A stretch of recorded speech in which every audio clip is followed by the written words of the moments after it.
أعوذ بالله من الشيطان الرجيم بسم الله الرحمن الرحيم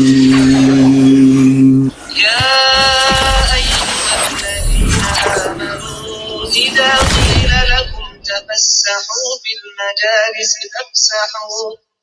فافسحوا يفسح الله لكم وإذا قيل انشزوا فانشزوا يرفع الله الذين آمنوا منكم والذين أوتوا العلم درجات والله بما تعملون خبير.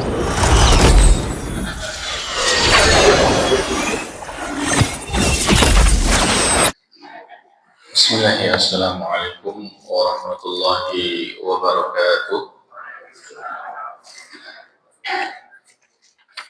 Alhamdulillah hamdan katsiran thayyiban mubarakan fi kama yuhibbu rabbuna wa yarda. Wassalatu wassalamu ala nabiyyina Muhammadin wa ala alihi wa ashabihi wa man tabi'ahum bi ihsanin ila yaumiddin, amma ba'd. Alhamdulillah, segala puji bagi Allah Subhanahu wa taala karena kembali pada pagi hari ini kita bisa bertatap muka, kita bisa berkumpul di tempat yang paling mulia di atas muka bumi ini, yaitu di rumah Allah Subhanahu wa taala setelah melakukan sholat subuh berjamaah dan masih berada di bulan haram, di bulan Muharram, bulan suci yang Allah agungkan. Bahkan fi syahrillah, di dalam bulannya Allah Subhanahu wa taala. Semoga salat subuh kita dan amalan-amalan kita yang lain di bulan ini diterima oleh Allah Subhanahu wa taala. Amin amin ya rabbal alamin. Salawat serta salam tidak lupa kita haturkan kepada Nabi kita Muhammad sallallahu alaihi wasallam, kepada istri-istri beliau, kepada sahabat-sahabat beliau, dan kepada orang-orang yang mengikuti mereka semua hingga hari kiamat nanti. Ahibati fillah, maka kita lanjutkan kajian kita membahas tafsir Imam Qurtubi rahimahullah. Sekarang kita masuk ke surat baru, yaitu surat Al-Ikhlas.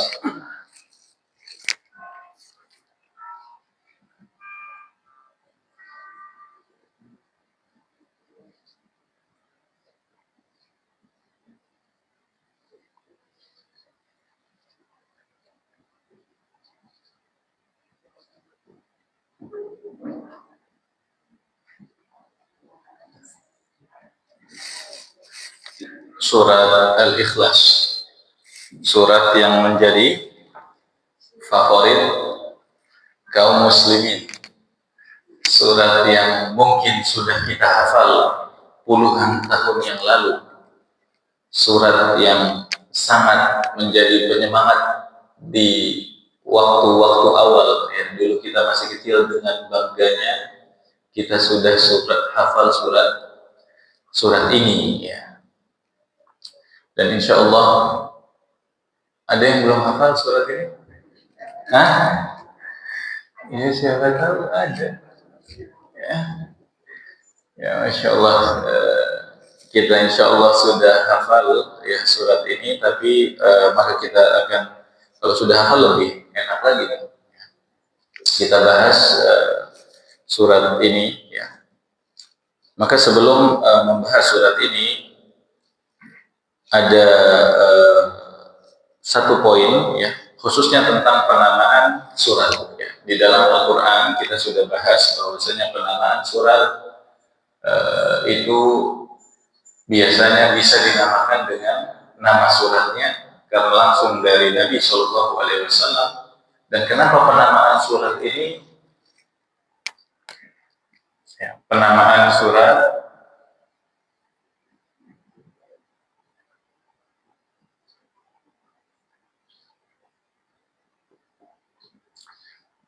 itu kalau dari sisi dari mana diambil,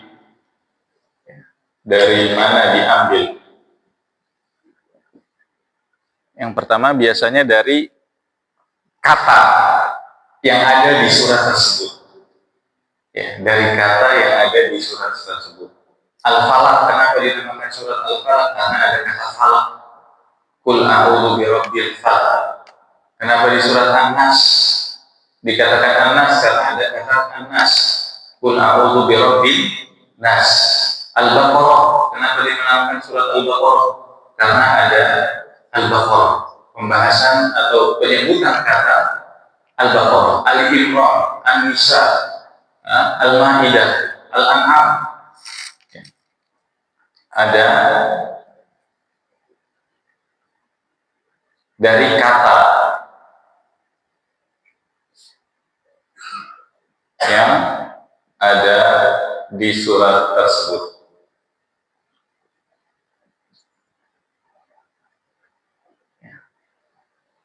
Adapun yang kedua, dan ini kebanyakan surat di Al-Quran, ketika kita An-Najm, pasti ada kata An-Najm. Toha, langsung Toha, ya.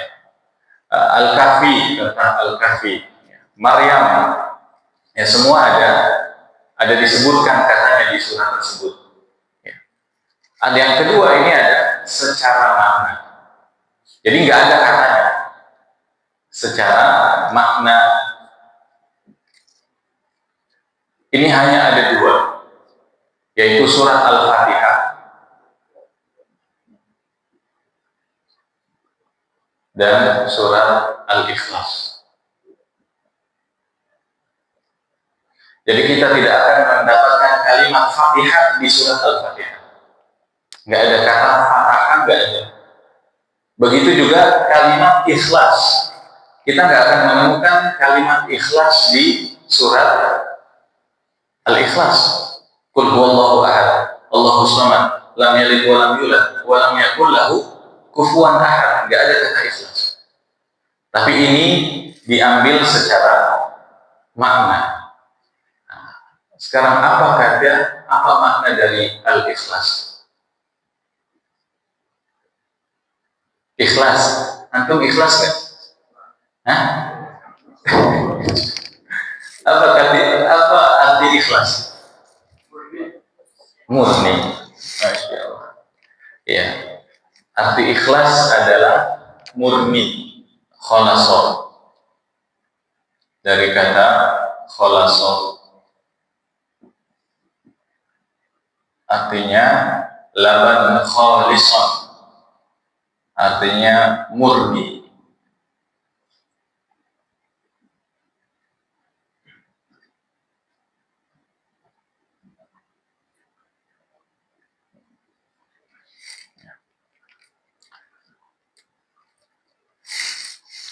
Murni, ya.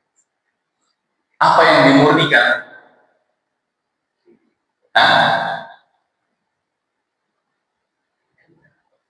Apa yang dimurnikan? Ikhlas berarti kan murni, pemurnian. Apa yang dimurnikan di surat Al-Ikhlas? Iya, akidah. Allah Subhanahu wa Ta'ala. Yang dimurnikan adalah keesaan Allah Subhanahu wa Ta'ala.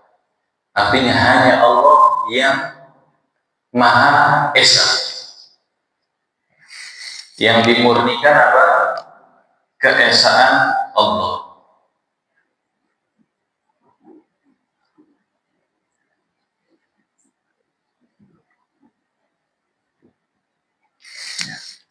Keesaan Allah Subhanahu wa Ta'ala. Makanya Nabi Shallallahu Alaihi Wasallam itu mengatakan, atau nama lain dari surat Al-Ikhlas atau pahala dari surat Al-Ikhlas adalah ta'dilu thuluth Al-Quran. Itu pahalanya, bobotnya surat Al-Ikhlas itu seperti sepertiga Al-Quran. Hadis Nabi Shallallahu Alaihi Wasallam. Ini salah satu keutamaan surat Al-Ikhlas. Hadis Nabi Shallallahu Alaihi Wasallam, beliau mengatakan, diriwayatkan oleh Imam Muslim rahimahullah, qala Nabi sallallahu alaihi wasallam, ayajizu ahadukum ay yaqra'a fi lailatin thulutsal Qur'an. Apakah kalian itu tidak mampu untuk membaca di setiap malamnya itu sepertiga Al-Quran? Ya. Ya. Jadi Nabi bertanya pertamanya, apakah kalian nggak mampu membaca sepertiga Quran di setiap malam? Maka para sahabat menjawab, ya, wa kaifa yaqra'u thulutsal Quran? Bagaimana kita membaca sepertiga Quran di setiap malam? Artinya ya, belum tentu ya, orang mampu, ya, nggak semuanya sama. Nah, kemudian kata Nabi Shallallahu Alaihi Wasallam, "Qul huwallahu ahad ta'dilu thuluthul Quran." Maka bacalah Qul huwallahu ahad, karena pahalanya seperti sepertiga Al-Quran. Apa hubungannya ini? Apa korelasinya? Apa benang merahnya? Karena secara makna, ya, secara makna, ya, kandungan, berarti juga kandungannya.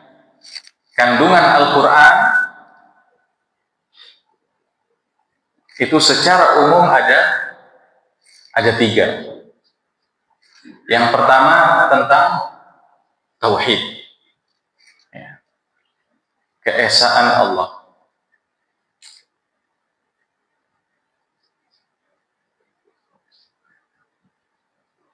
Atau berbicara tentang Khaliq, pencipta. Yang kedua tentang makhluk, kisah-kisah. Ya. Kita makanya secara umum di Al-Quran yang kita baca, kalau kita pelajari, isinya berbicara tentang Allah. Allah menceritakan dirinya sendiri. Allah Subhanahu wa Ta'ala menceritakan kemampuannya, sifatnya, nama-namanya, ya, agar kita pelajari dan kita kenal. Kemudian ada kisah-kisah.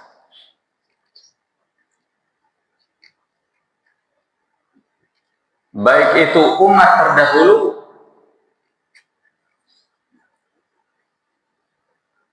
atau kisah yang akan datang.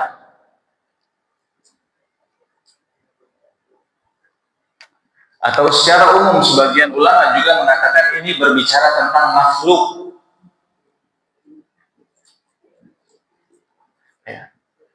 Tentang makhluk. Umat terdahulu kita tahu, berbicara tentang Nabi Adam, berbicara tentang di Al-Quran, baik umat terdahulu atau berbicara tentang langit, berbicara tentang hewan, berbicara tentang gunung, ya, laut, makhluk. Atau berbicara masa depan, tentang hari kiamat, tentang surga, tentang neraka, dan ini semua makhluk.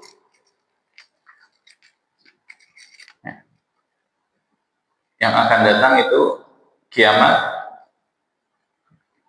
surga, neraka.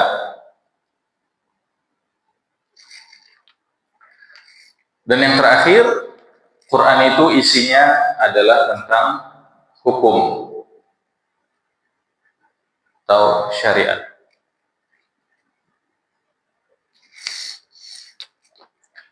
Nah, kenapa dinamakan? Makanya Al-Quran itu sepertiga Al-Ikhlas. Al-Ikhlas sepertiga Al-Quran.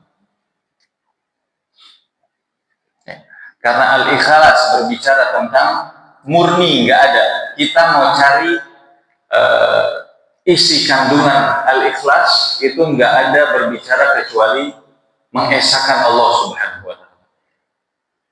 Dan ini masuk ke salah satu dari tiga, ya, makanya sepertiga, sulusul Quran, ya, sulusul Quran.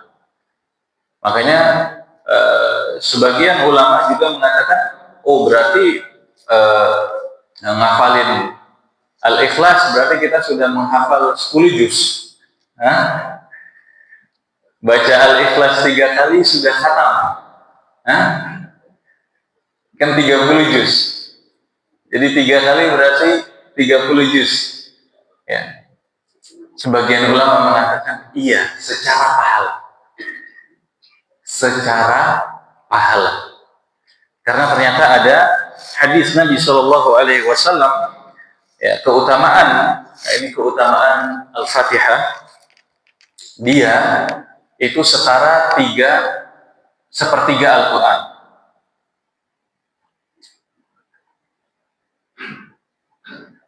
Kok Al-Fatihah, Al-Ikhlas. Keutamaan Al-Ikhlas itu 1/3 Al-Quran dari sisi pahala. Sisi pahala menyerupai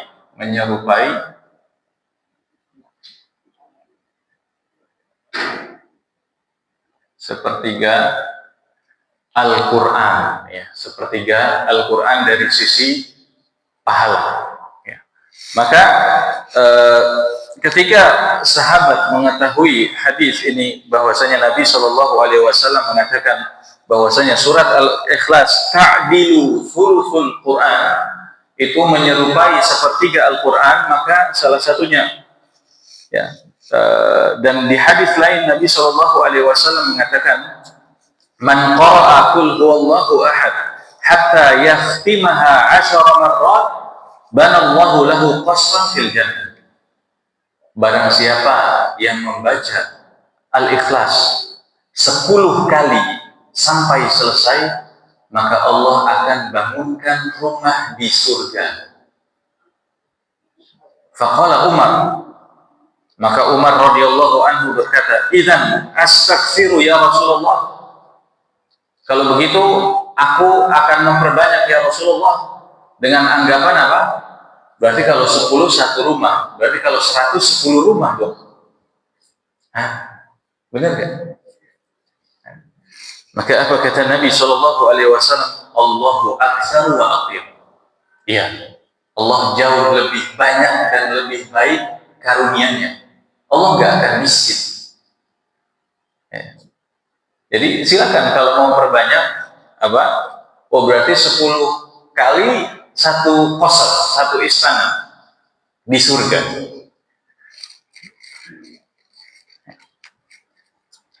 Wah ini berantakan ini.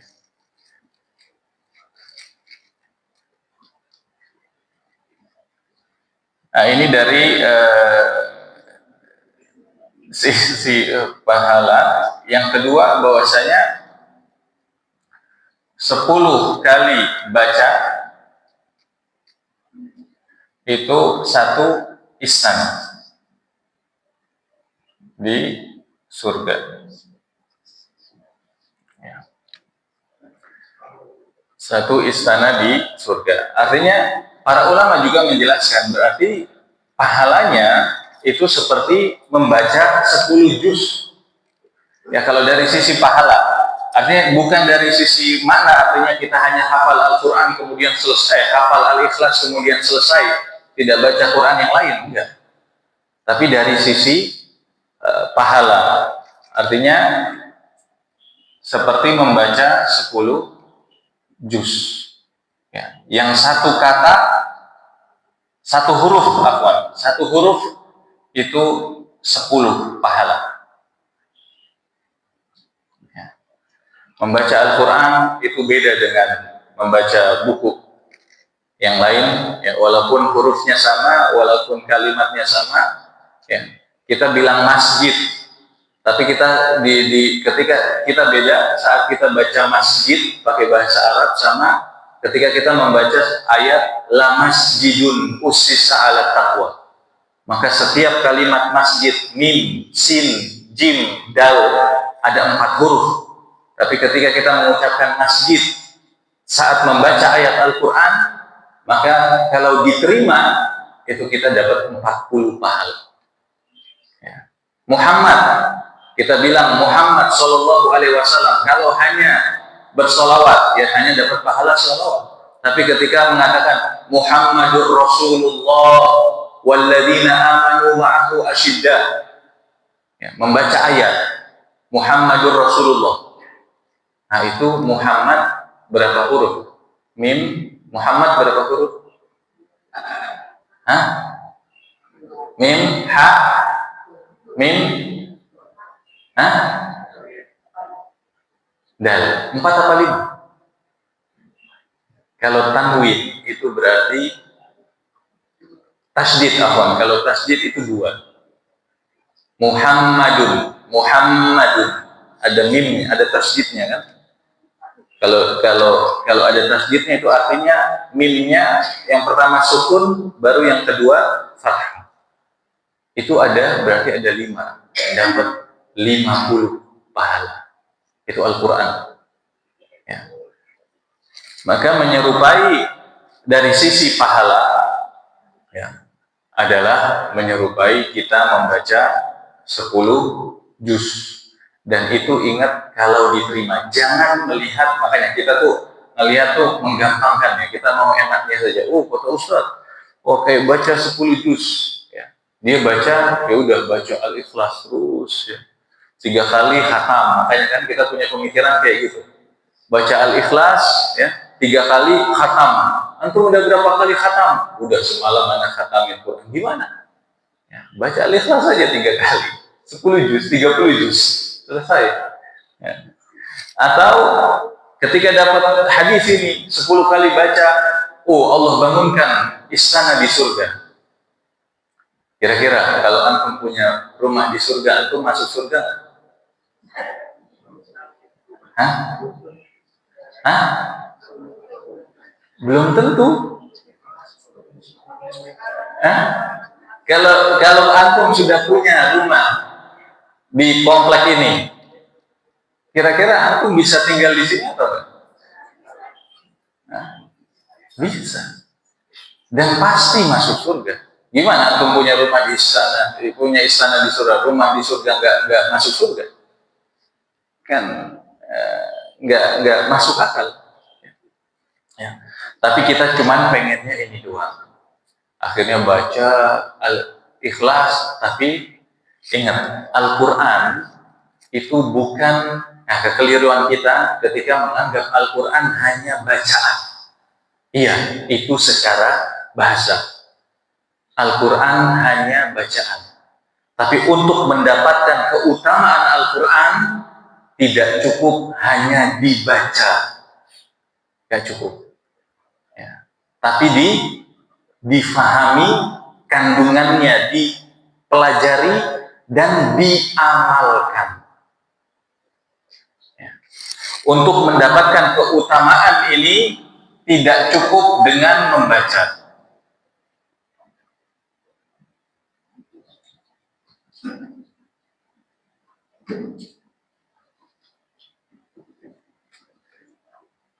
Ya. Karena Al-Quran, ingat makanya, dan ini secara umum, ya, Al-Quran itu difahami kandungannya. Liyadabbaru, supaya ditadabburi. Gimana kita tadabbur? Tadabbur artinya kita cek, faham, kita resapi, kita dalami, kita telaah maknanya, dan kita praktekkan. Itu untuk difahami dan diamalkan. Ya, jadi membaca ini proses awal, bukan akhir, karena kita tidak mungkin paham kalau nggak baca, ya. Dan kita tidak mungkin mengamalkan kalau kita nggak paham. Ya. Kenapa Allah suruh sholat? Kenapa Allah suruh puasa? Kenapa Allah suruh? Makanya, kenapa kita berat beribadah kepada Allah Subhanahu Wa Taala? Karena mungkin kita belum paham, ya. Kita belum ngerti. Karena kalau orang sudah paham, dia akan enteng. Coba ibu-ibu buka kaleng. buka apapun, ya, buka buah lah, duren. Orang yang nggak paham cara membuka duren itu akan setengah mati. Buka kelapa setengah mati. Tapi orang yang paham, ya, orang yang ngerti itu dengan mudah. Duren itu kan ada jalurnya, ya, tinggal dicongkel dikit, ya, kebuka, kebelah. Jadi bukan dipotong, ya kan? Tapi dari ujungnya dibuka, cari celahnya, dipotong. Ya. Tinggal kalau udah kebuka dikit, tinggal tarik. Gampang, mudahnya. Orang yang nggak paham dia pakai golok, dipukul-pukul nggak bisa.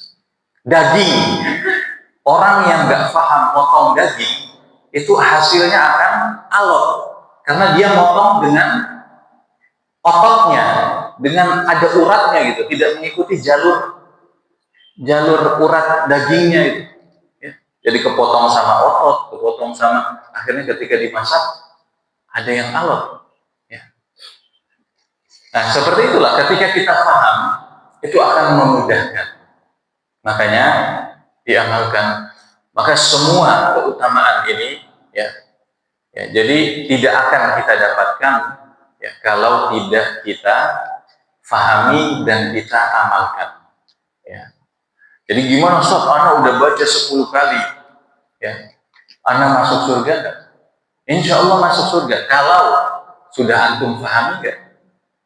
Sudah antum amalkan enggak kandungan yang ada di surat Al-Ikhlas?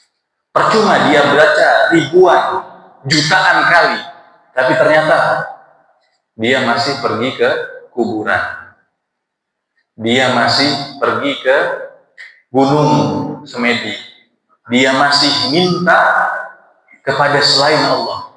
Kan musyrik. Padahal Al-Ikhlas mengatakan Allah satu-satunya. Ya. Tapi ketika dia minta kepada selain Allah. Maka ini otomatis batal. Ketika tidak bisa diamalkan kandungannya, otomatis keutamaannya tidak akan dapat. Ya. Nah, ini keutamaan surat Al-Fatihah. Ya, ya, maka Al-Ikhlas. Al-Ikhlas. Kenapa nih surat Al-Fatihah terus ya? Ya, Al-Ikhlas. Maka ya makanya Umar bahkan berkata, berarti nggak apa-apa dong kita perbanyak, karena kita pengen, antum pengen rumah satu atau pengen punya rumah 2? Pengen lebih banyak apa lebih dikit? Lebih banyak. Makanya Umar, berarti nggak apa-apa dong kita perbanyak. Iya, nggak apa-apa. Allah Maha Kaya. Allah Maha Kaya. Tapi tadi asal syaratnya apa? Kita amalkan dan kita paham betul-betul kandungan dari Al-Ikhlas. Ya. Baik, maka yang sudah pensiun, ya, ada yang udah pensiun? Oh banyak. Nah ini cocok ini, ya, bapak ibu-ibu, ya. Maka bingung mau ngapain pensiun? Perbanyak bangun istana di surga. Waktu kita kosong, bingung mau ngapain, udah nggak usah bingung lagi. Sekarang anak mau jadi kontraktor. Apa kontraktor? Ya, anak mau bangun istana di surga sebanyak-banyaknya. Baik. Maka kita bahas ayat pertama. Ayat pertama, Allah Subhanahu wa taala berfirman, "Qul huwallahu ahad."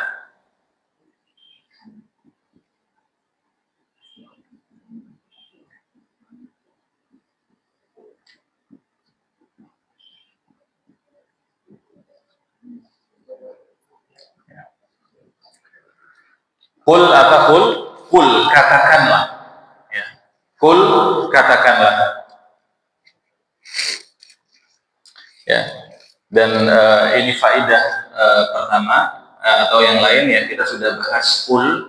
Ini ada secara umum ada fungsinya. Jadi kalau kita mendapatkan ayat diawali dengan qul, ya, itu fungsi pertamanya adalah agar kita memperhatikan, ya,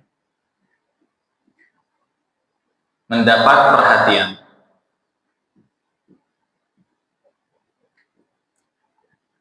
agar kita fokus dengarkan. Kenapa? Karena qul ini artinya katakan, katakanlah, perintah. Katakanlah wahai Muhammad, karena yang disuruh mengatakan Nabi Muhammad SAW.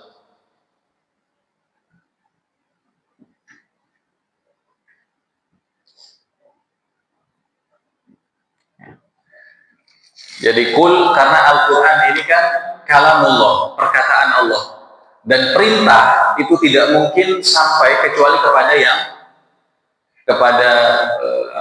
yang diajak ngomong. Gak mungkin kita perintah kepada orang ketiga. Kata perintah itu pasti datang kepada orang kedua. Jadi ada orang pertama, orang kedua, dan orang ketiga. Dan perintah itu mesti kepada orang kedua. Pak, tolong belikan. Nah, walaupun kata tolong, tapi sebenarnya ini perintah. Kalau istri bilang tolong, kadang ini perintah kepada suami. Ya. Tolong belikan ini. Ya. Artinya yang diajak ngomong itu perintah itu kepada orang kedua. Maka siapa orang kedua di Al-Quran? Adalah Nabi kita Muhammad SAW. Karena yang Quran turun kepada Nabi kita SAW. Maka ketika katakanlah, maka wahai Muhammad. Nah ini mendapat perhatian. Maka setiap ayat yang diawali dengan qul, ini artinya sesuatu yang sangat penting, butuh perhatian lebih.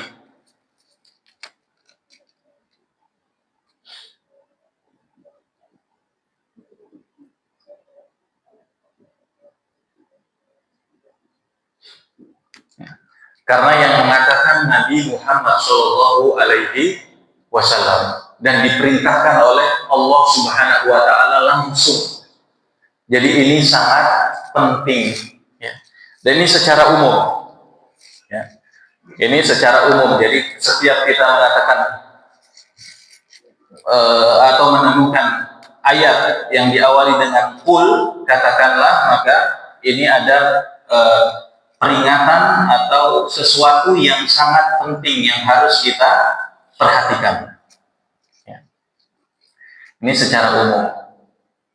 Secara khusus, ya, kenapa Allah Subhanahu Wa Taala perintahkan untuk mengatakan atau memberitakan yang ingin diberitakan adalah karena ternyata para ulama menjelaskan ini kenapa Allah perintahkan untuk mengatakan khusus di kalimat di ayat qul huwallahu ahad, karena kaum musyrikin itu meminta kepada Nabi Shallallahu Alaihi Wasallam nasab Allah. Nasab, tahu nasab ya? Ya binti. Kaum Quraisy bertanya, ya Muhammad, unsub lana rabbak. Wahai Muhammad, sebutkan nasab Tuhanmu. Ya. Kan berdakwah, menyuruh menyembah Allah. Maka kaum musyrikin bilang, ya udah, siapa Allah? Siapa bapaknya? Siapa kakeknya? Dari mana? Nah, maka turunlah ayat ini. Qul huwallahu ahad. Katakan bahwa Allah itu esa, satu. Ya. Artinya tidak, makanya nanti kan tidak ada keturunan, nggak ada awal, nggak ada siapa yang mendahului, siapa yang melahirkan, kemudian punya anak atau enggak. Nah ini secara khusus adalah ketika untuk menjawab permintaan Quraisy, kaum musyrikin,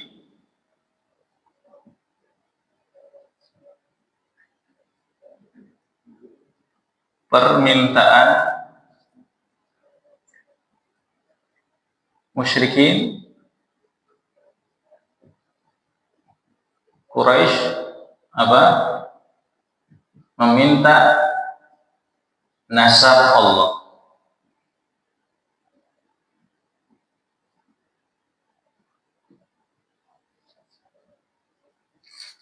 Ya. Maka Allah perintahkan ayat ini, Qul huwallahu ahad. Katakan Allah itu esa, ya. Allah itu satu. Ahad itu artinya wahidun. Ahad itu artinya dari kata wahidun. Asalnya wahada. Kemudian dirubah waw menjadi hamzah, ya. Artinya satu.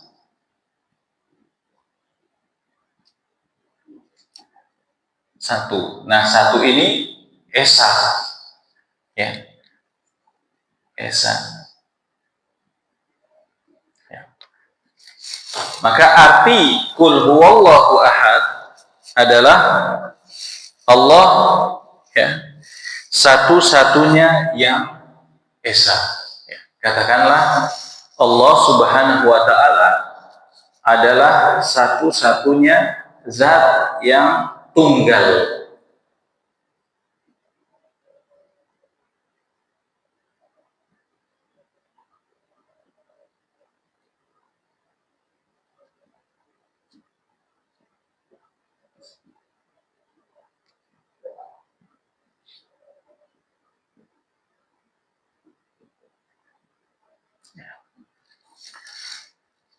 Dalam hal apa?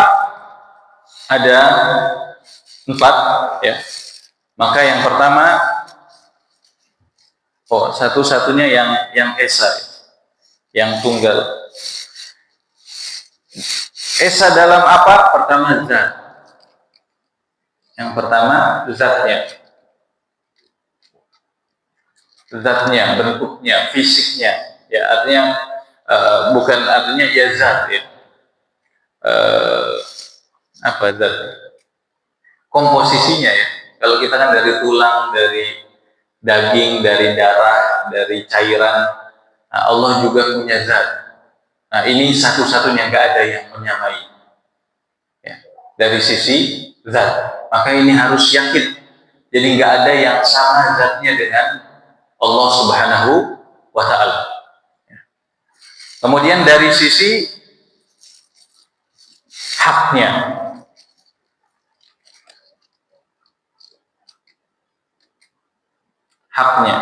haknya itu apa? Disembah. Jadi tidak boleh ada yang disembah kecuali Allah Subhanahu wa ta'ala. Kenapa? Karena Allah satu-satunya pencipta. Ini juga makna yang ketiga. Kita mengesahkan Allah dalam hal apa? Apa yang harus dimurnikan? Apa yang harus menjadi satu-satunya yang kita yakini? Kenapa Allah berhak disembah? Karena Allah Rabb, satu-satunya Rabb. Apa kata Rabb? Arti Rabbun apa? Rabbun. Lupa.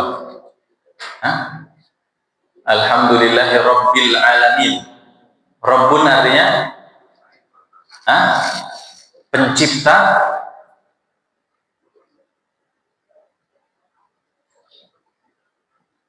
pemilik,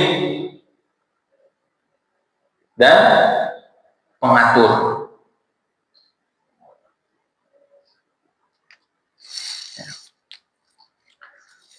Dan yang terakhir, kita harus mengesahkan Allah dari nama-nama dan sifatnya.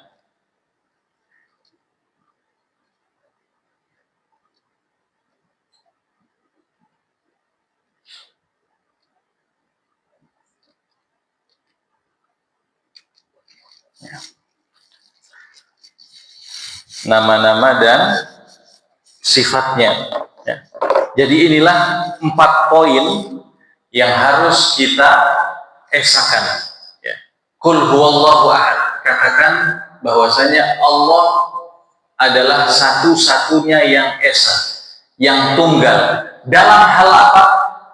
Ya. Tunggal dalam hal apa? Dalam hal zatnya, dalam hal haknya untuk disembah, dalam halnya kemampuan Rabb, ya, pencipta, pemilik, pengatur alam semesta, dan dalam hal nama-nama dan sifatnya yang intinya, ya, intinya kembali ke nama dan sifat ini berbicara tentang kesempurnaan.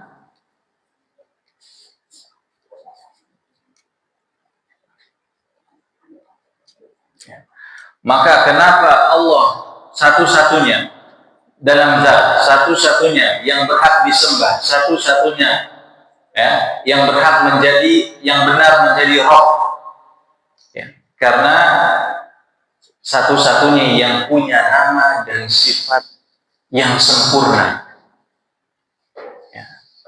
Maka Al-Ikhlas ini secara umum berbicara tentang kesempurnaan Allah. Jadi yang sempurna itu hanya Allah Subhanahu wa Ta'ala.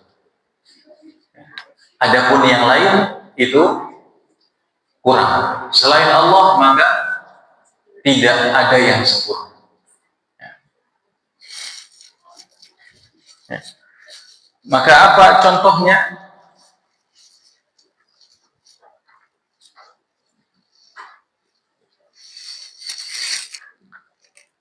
Habis ya waktunya. Hah? Belum. Oh belum. Baik, kita hapus mana nih?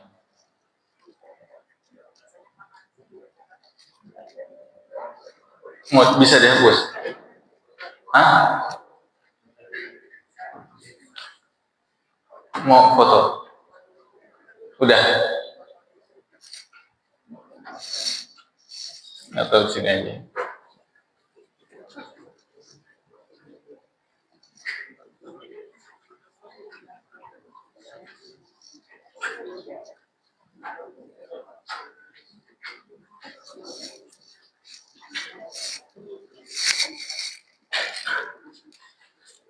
Esa pertama dalam satu zatnya, ya. Jadi satu-satunya, maka ayat pertama ini membantah bahwasanya ada Tuhan kepada keyakinan yang meyakini Tuhan lebih dari satu, karena zat, karena zat, ya. Berarti di ayat ini tidak boleh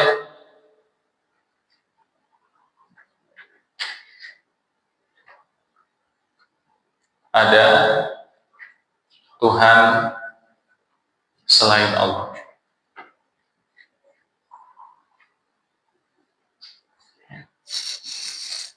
Jadi yang meyakini Tuhan ada banyak, lebih dari satu, maka ini salah.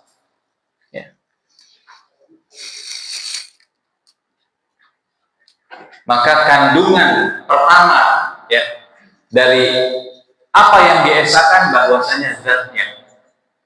Jadi kalau kita meyakini ada Tuhan selain Allah, maka itu salah.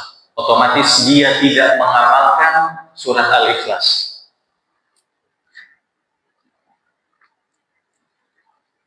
Jadi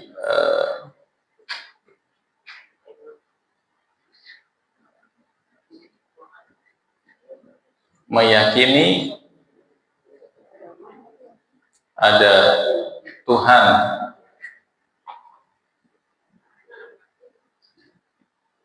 lebih dari satu, maka itu keyakinan yang salah.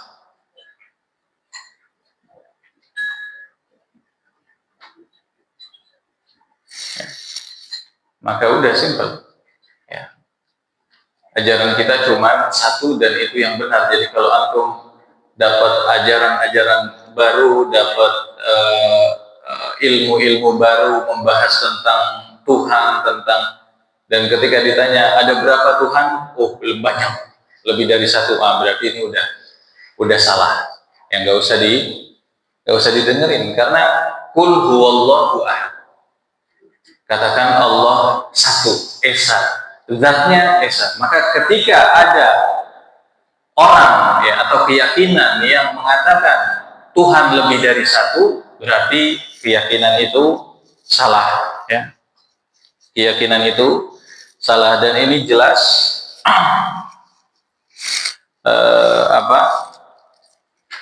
bagi kaum musyrikin, ya, khususnya ini ketika menjawab kaum musyrikin, ya,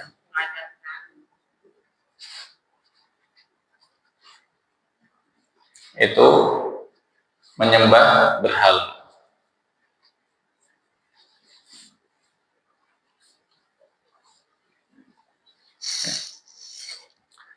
Ya. Dan kenapa enakan mana, Tuhan satu apa Tuhan banyak?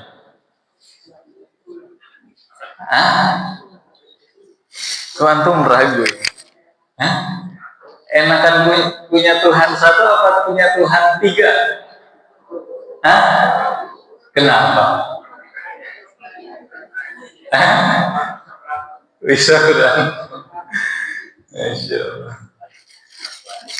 Ya sama. Kayak kita kerja punya 2 bos sama punya 3 bos, enak mana?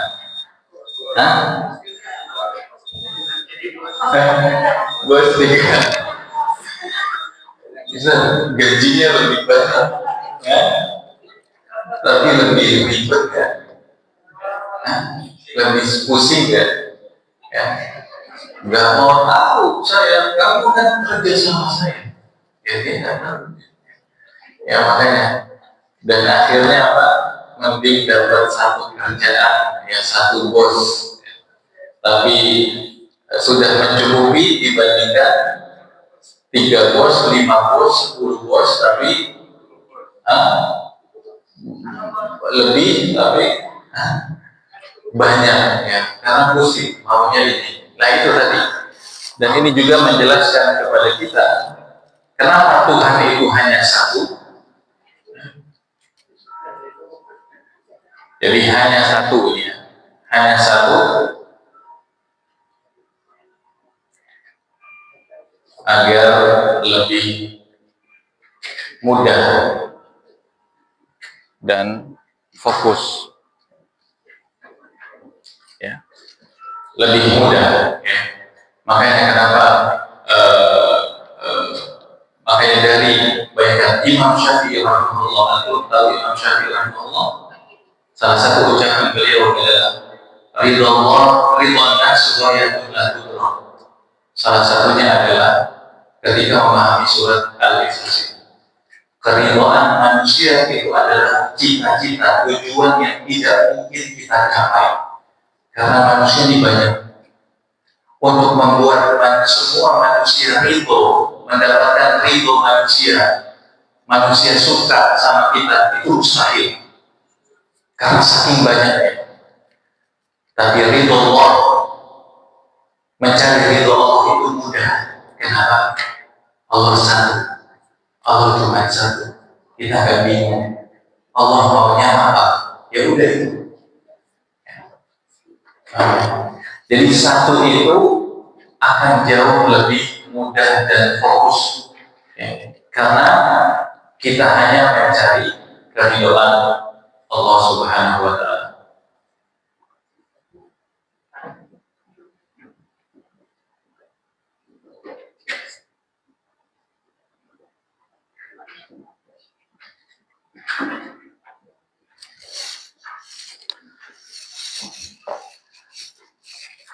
Udah boleh. Ya ini, nah ini dari sisi zat, ya, dari sisi zat, ya, maka ini yang harus kita pahami, yang harus kita amalkan juga, bukan hanya dipahami. Ya, artinya ketika Ya tadi berarti satu-satunya yang kita sembah adalah Allah Subhanahu wa taala, dan mindset kita juga semakin yakin bahwasanya ini akan jauh lebih masuk akal ya, ketika Tuhan lebih dari satu. Karena susah untuk mencari keridhaan ya. Makanya kan di dalam Al-Quran juga diingatkan ya, kerusakan. Jadi kalau Tuhan ini banyak, maka bukan ketentraman yang ada malah kehancuran. Sama kalau ada dua raja dalam satu kerajaan, ada dua presiden dalam satu negara, maka bukan negara ini maju, malah perang saudara ya. Maka akan perang, yang satu maunya begini, yang satu maunya begini ya. Tetapi dalam ibadah ya, ikhlas, maka ini konsep sangat luar biasa ya. Dan Islam itu agama fitrah, dan kita juga sesuai dengan diri kita, sesuai dengan logika kita ya. Jadi kalau enak Tuhan yang banyak ya, mau ini sama ini enggak, justru susah, justru ribet ya. Kalau Tuhan yang satu itu akan jauh lebih mudah ya. Jauh lebih mudah ya. Kita mau ya tadi ya, tinggal cari Allah sukanya apa, Allah bencinya apa, tinggal kita lakukan yang Allah cintai, dan kita tinggalkan yang Allah benci ya. Maka ini konsep Qul huwallahu ahad. Antum membaca 10 kali dapat istana di surga, ini yang harus diamalkan. Satu-satunya jalan. Jadi yang antum cari ridhonya hanya ridho Allah. Jangan ridho orang lain atau makhluk lain. Yang antum hindari, yang antum takutkan adalah kemarahan Allah ketika Allah marah, bukan kemarahan bos kita ya. Makanya selama itu tidak melanggar aturan Allah, maka taat ya. Ini kan membuat simpel, tapi kadang tidak semudah ya. Makanya ikhlas, makanya kan ikhlas. Tapi apakah ikhlas semudah yang kita bayangkan? Enggak kan? Mudah diucapkan tapi sulit untuk dikerjakan ya. Makanya namanya surat Al-Ikhlas, murni hanya untuk Allah Subhanahu wa taala, murni hanya mengesahkan Allah Subhanahu wa taala ya. Jadi bahkan sebagian ulama itu bilang ikhlas itu berat ya. Dan salah satu cirinya, kalau orang sudah merasa ikhlas, sudah mengaku ikhlas, justru dia belum ikhlas. Itulah sulitnya ikhlas itu. Jadi ulama mengingatkan, kalau dia mengaku sudah ikhlas, sejatinya dia belum ikhlas. Artinya nggak bisa ikhlas loh. Bisa, tapi sulit. Saking sulitnya itu. Kita sudah merasa ikhlas, akhirnya anak ikhlas kok. Nah, antum ngomong ikhlas kok, kan ikhlas hanya untuk Allah, hanya antum dan Allah yang tahu. Tapi ketika kita mengucapkan anak ikhlas, berarti orang lain tahu ya. Yang dekat tahu. Dan setelah kita introspeksi, kenapa kita mengucapkan kayak gitu, maka kebanyakan bagaimana dan ternyata benar, karena kita ingin dianggap supaya orang tahu kita ikhlas, dan itu memang berat sekali ya. Berat sekali karena kenapa ikhlas itu berat? Karena manusia punya sifat suka dipuji dan takut dihina ya. Itu kenapa kita susah ikhlas. Karena di dalam ayat ya, salah satu ciri orang beriman itu tetap beribadah kepada Allah.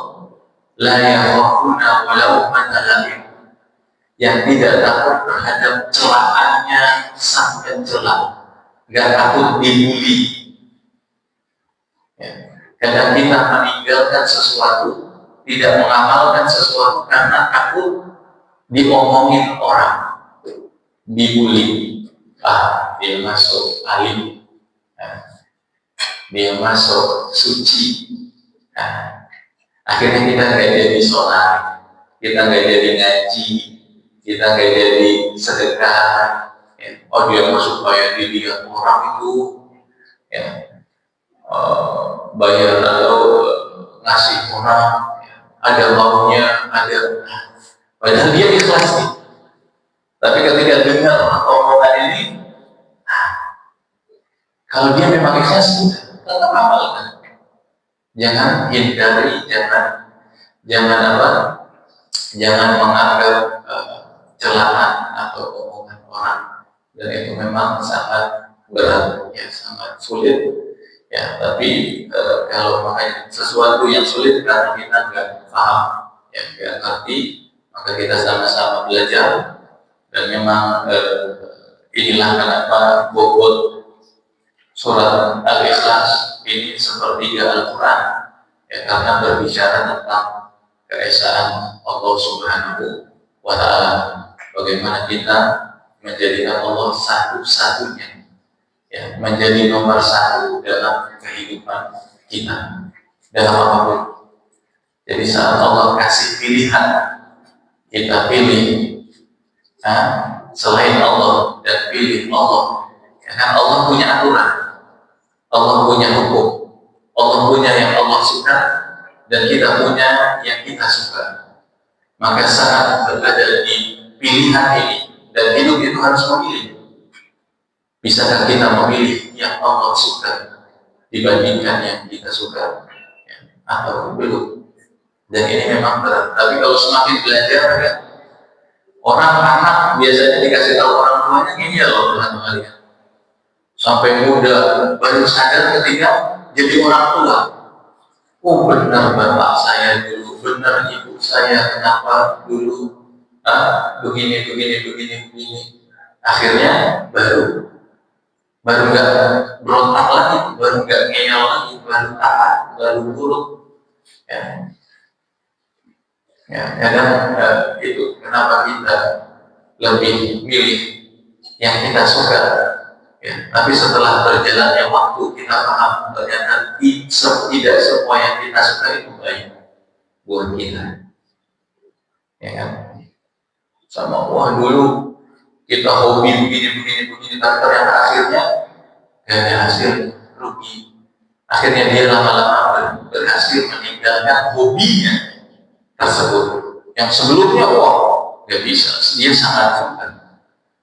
Tapi setelah tahu, lama-lama tahu gak ada positifnya, ternyata negatif, ternyata banyak sulitnya.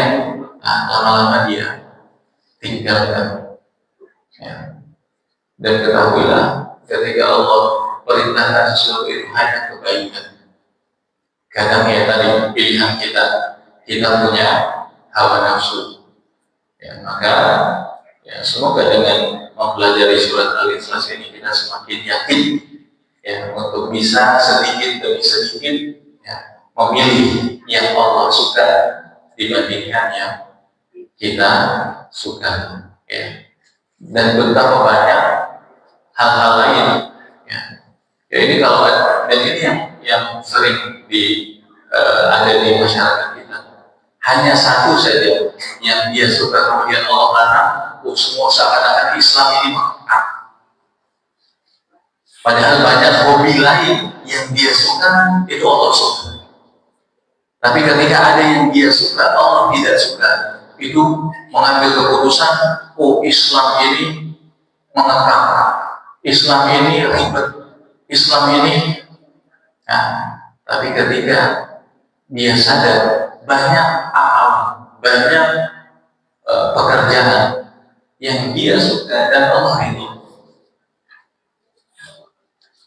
Tapi ini tidak menjadikan dia optimis, oh Islam itu enak ya, Islam senang ya. Ya itulah manusia, fokusnya hanya di dalam kesulitan. Jadi satu musibah karena semua nikmat Allah hilang. Innal insana jadi kanut, ya, ujian itu berturut-turut, kemudian manusia itu kenapa sulit bersyukur karena tadi fokusnya musibah. Karena satu musibah, ya Allah, kenapa anak yang ditimpa ya Allah? Kenapa bukan fulan? Ya, kenapa saya lagi? Nah, tapi kalau kita mau jujur, dalam 1 tahun berapa kita kena musibah?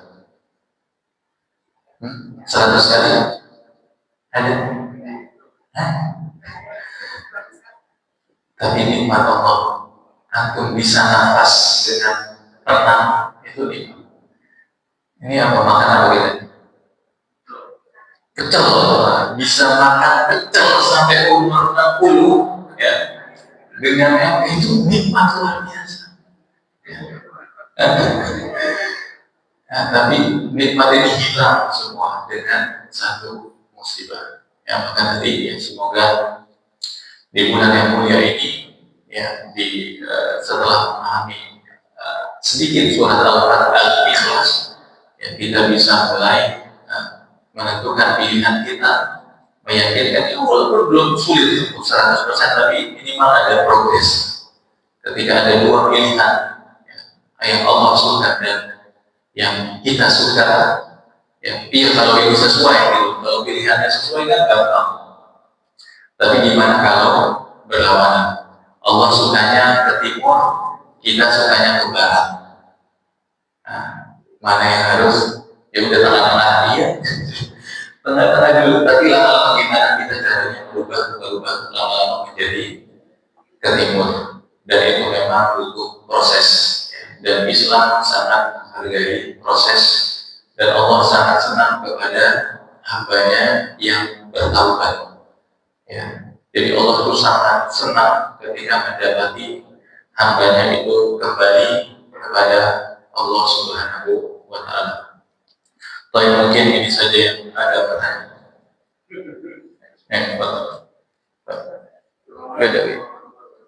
Waalaikumsalam warahmatullahi wabarakatuh.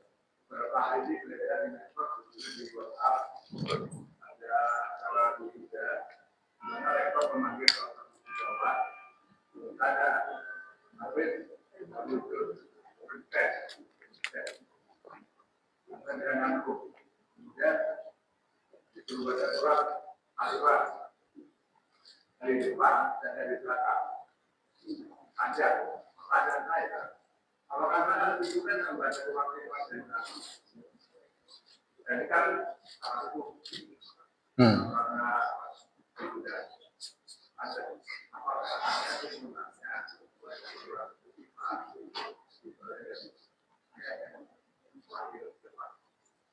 baik. Assalamualaikum. Alhamdulillah wassalatu wassalamu ala Rasulillah, amma ba'd. Tidak ada tuntunannya. Ya, bahkan sebagian ulama mengatakan makruh membalik ayat, ya, membaca urutan, karena Quran itu sudah wahyu. Urutannya, suratnya, ya, jadi urutan ayatnya itu sudah pasti, nggak boleh dirubah-rubah. Maka kalau kita baca Al-Fatihah dalam surat, kemudian kita langsung ihdinas siratal mustaqim, baru alhamdulillahirabbil alamin, maka nggak sah. Ya.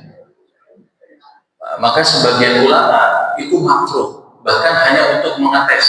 Ya. Sebagian ulama yang membolehkan dibalik itu hanya tujuan mengetes hafalan. Apakah anak-anak ini benar hafal sehingga dia bolak-balik ayatnya atau disuruh baca dari belakang. Tapi sebagian ulama yang lain mengatakan walaupun hanya untuk mengetes, itu tidak dianjurkan membalik urutan ayat, karena nanti ceritanya berubah semua, nanti maknanya berubah semua, karena ada ayat itu berhubungan, ya, dengan ayat sebelum dan sesudahnya ada yang berhubungan. Saat ini dibalik, maka berubah maknanya, ya. Maka secara tuntunan ini tidak ada di dalam agama kita. Yang bahkan sebagian ulama mengatakan makruh walaupun hanya untuk tujuan ngetes hafalan. Yang membolehkan itu hanya untuk mengetes hafalan. Ya, jadi hanya untuk mengetes hafalan. Dan sepakat kalau dia baca Quran kembali nggak sah. Nggak sah untuk baca dari kulhu, ya. Walam yakul lahu kufuwan ahad, lam yalid wa lam yulad, Allahu samad, qul huwallahu ahad. Maka enggak, kan bingung kita ini surat apa ini? Ini berhubungan dengan apa? Baik, mungkin itu saja.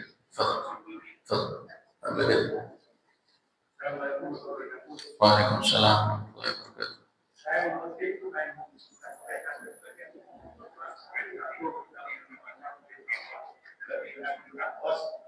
dan pada Allah dibandingkan dengan salah bos. Nah ini jadi satu fenomena ini. Di beberapa kantor ada jam kerja. Itu banyak karyawan meninggalkan kantor untuk sholat duha. Jadi kalau jam kantor, nah ini ada. Nah kalau kita kategori dia tetap dia sedang menjalankan utama. Ini terjadi di beberapa kasus. Kondisi ini akan mempengaruhi sistem kerja. Apalagi pada satu kegiatan yang sifatnya berjalan. Satu orang meninggalkan tempat kerja, orang yang lain tak tertinggi. Dan ini ada beberapa kemungkinan. Nah, kita lalu bagaimana menyikapi hal itu? Satu dalam posisi kita sebagai bos, satu sisi kita sebagai karyawan. Jadi ada. Assalamualaikum warahmatullahi wabarakatuh. Waalaikumsalam warahmatullahi wabarakatuh. Alhamdulillah wassalatu wassalamu ala Rasulillah amma ba'd. Tapi kalau dia pegawainya ini belajar, faham, maka dia tidak akan meninggalkan pekerjaannya. Yang pertama, sholat duha itu sunnah. Selama dan bekerja itu kita sudah kontrak, ya, antu'adul amanati ila ahliha. Islam mengajarkan kita memegang amanah, dan amanah itu harus ditunaikan. Maka saat kita kerja itu kan ada syarat-syaratnya, ada jam kerja, ada jam istirahat, ya kan? Nah, maka kalau memang ada peraturan membolehkan untuk sholat duha, dan kita tahu sholat duha itu dari terbit matahari sampai sebelum zuhur. Ya, sebelum zuhur. Kalau memang waktu ini tidak ada di jam istirahat, maka yang paham dia tidak bisa. Artinya memang antara dia sholat duhanya sebelum berangkat kerja, ya, ada kan jam 6 itu udah 6:30 udah bisa sholat duha. Jadi dia datang dulu ke kantor 6:30, dia sholat duha dari jam 7 sampai jam 12, ya dia fokus kerja. Karena ya, yang pertama ya karena kita juga ketika sudah kontrak, artinya kita sudah terikat, kita sudah amanah. Selama tidak melanggar aturan Allah Subhanahu wa taala, maka kita harus taat sama bos kita, sama aturan kita. Ya. Makanya tadi selama sholat duha itu sunnah, padahal taat kepada bos itu wajib. Kenapa wajib? Karena kita sudah kontrak, kita sudah amanah. Ya. Kecuali bosnya ini melarang nggak boleh sholat Jumat, nggak boleh sholat zuhur, tetap harus kerja. Nah, maka itu bisa dilanggar. Silakan aku keluar cari kerjaan yang lain, ya, di tempat yang tidak melarang sholat Jumat atau sholat zuhur. Ya itu tadi ya, tinggal edukasi. Insya Allah kalau semua paham akan mengerti, begitu Pak. Maka melihat sesuatu itu juga dari yang makanya kita beramal, nggak mungkin kita melakukan seluruh amalan, maka harus ada prioritas. Maka saat waktu kemampuan, ya, visi kita terbatas, maka kita cari mana nih yang prioritas. Ya. Jadi salah satunya adalah amalan wajib, amalan sunnah. Jadi kalau hanya bisa melakukan amalan wajib ya nggak ada apa. Ini amalan sunnah nggak harus diwajibkan. Ya. Jadi selama tidak mampu, kayak tadi misalnya terikat jam kerja, ya, dia tidak bisa, ya, maka tidak boleh dia sholat meninggalkan pekerjaannya untuk alasan sholat duha. Karena kalau dia jujur mau sholat duha waktunya panjang. Ya. Dari terbit matahari, dari syuruk, ya, 5 menit, 10 menit setelah syuruk sampai sebelum zuhur. Ya, sampai sebelum zuhur. Baik, mungkin itu yang bisa kita sampaikan. Sama-sama. Waalaikumsalam warahmatullahi wabarakatuh.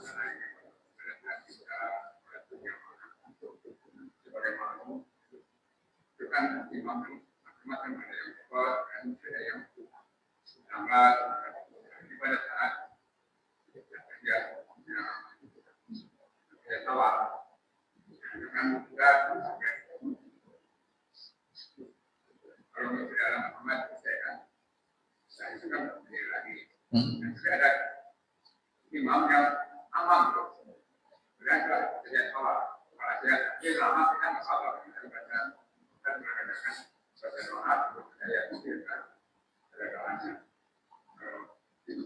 Ada banyak pada adanya awal kita berdoa kalau imamnya lama dan dulu apa kita lakukan? Apa yang berarti sejak awal. Kalau berpikir ada kota yang ada karena ada orang yang kan tidak kuat pada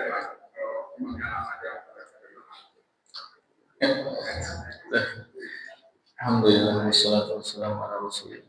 Selama apa tahiyat awal?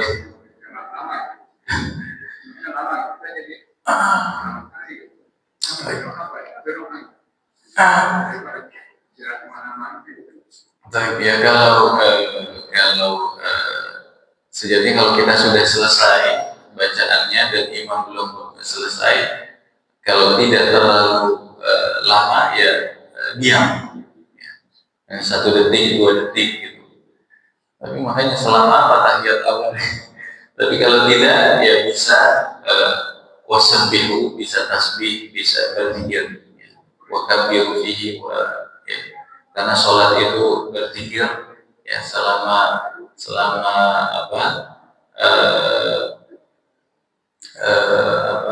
gerakan sholat, sama kayak misalnya kita belum tahu bacaan sholat, maka bertasbih, bertahmid, bertakbir, ya, mengingat Allah Subhanahu wa Ta'ala. Allahu a'lam. Buat ngingetin.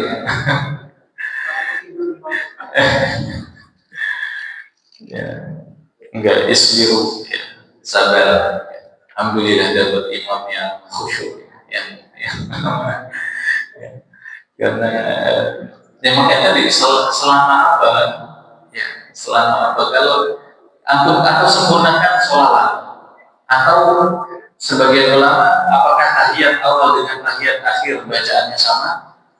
Sebagian ulama ada yang sama.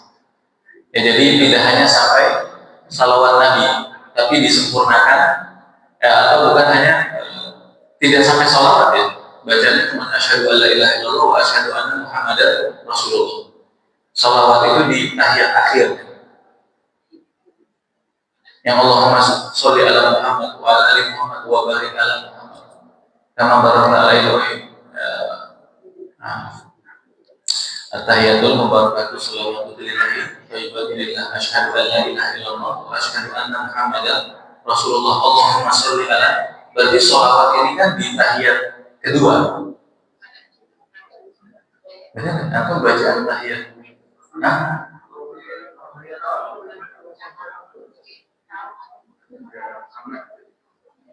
Salawat juga. Oh, benar. Fil alamin innaka Hamidum Majid. Ya itu cuma fil alamin innaka Hamidum Majid akhir.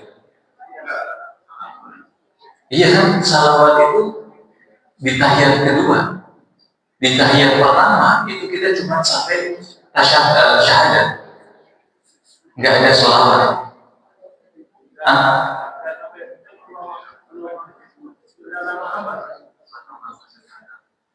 Allahumma sholli ala Muhammad. Baik. Ya nggak ada masalah juga, tapi yang pernah Anda bahas salah satunya Syekh Ibrahim Ruhaili rahimahullah itu mengatakan karena dalil yang sahih di tasyahud awal itu hanya sampai syahadat. Jadi sholawat pun itu nggak dibaca karena sampai asyhadu an la ilaha illallah wa asyhadu anna Muhammadar Rasulullah. Para ulama bersepakat kalau nama Nabi Muhammad disebutkan itu sholawat. Nah, ada yang mengatakan Allahumma sholli, ada yang mengatakan ya tidak cukup karena dalilnya hadisnya hanya sampai syahadat. Maka sebagian ulama juga mengatakan ya enggak usah salawat di tahiyat al-awwal. Ya. Maka sebagian ulama lain juga mengatakan ini yang membedakan bacaan tasyahud awal dan tasyahud akhir. Ada ulama juga yang sama, jadi tetap sempurna seperti tasyahud akhir. Ya. Maka bisa jadi yang panjang ini seperti tasyahud akhir. Ya. Maka kalau tasyahud awalnya kita sudah selesai, ya, maka ya bisa disempurnakan saja bacaannya seperti tasyahud akhir. Karena ada para ulama juga menyamakan bacaan tasyahud awal dan tasyahud akhir itu harus bisa sama, bukan harus bisa sama. Baik.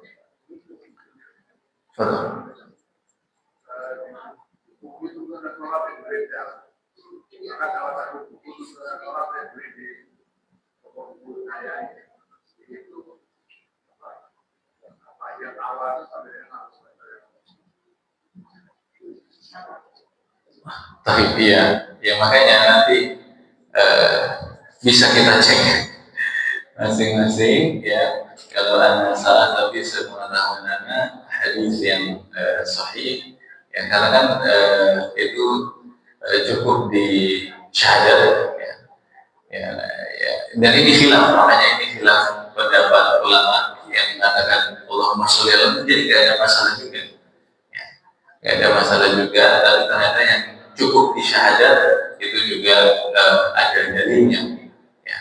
Atau mungkin Anda juga salah, tapi kalau hanya mengucapkan Allahumma sholli ala Muhammad ya nggak ada 1 detik gitu kan, nggak ada 2 detik, maka insya Allah tidak ada konsekuensi yang besar ya terhadap sholat kita. Baik, mungkin ini saja yang bisa kami sampaikan. Ya, semoga Allah Subhanahu Wa Taala memberikan kita taufik hidayah untuk terus semangat dalam menuntut ilmu, ya, mengamalkannya dan mengajarkannya kepada orang-orang yang kita cintai. Amin amin ya rabbal alamin.